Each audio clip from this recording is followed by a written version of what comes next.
دوه دښمنان.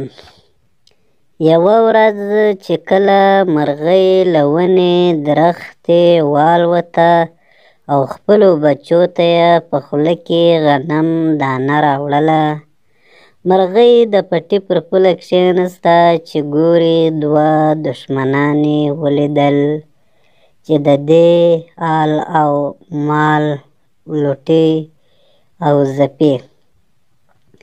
مرغۍ بېوسه د ښاخ سر ته راوالوته.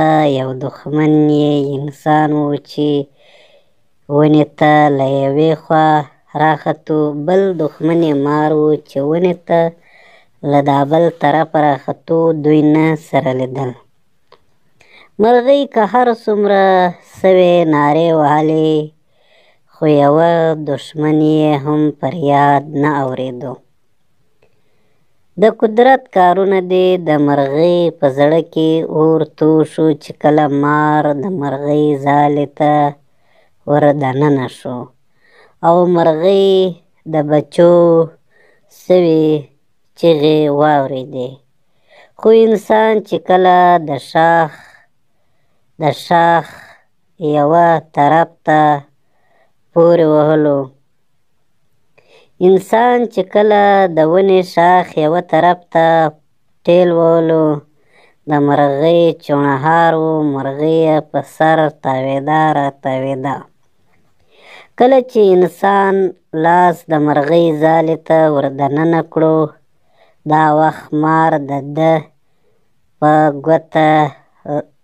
ده په ګوته لاس ونښتو. سړی له ونې کښته یو ځای له مار سره راولوېدو. کله چې مار له سړي منډه کړه، دا وخت لا د سړي په بدن کې زهر نه و ننوتی. په مار په سر یې د کاڼو ګوزارونه کول.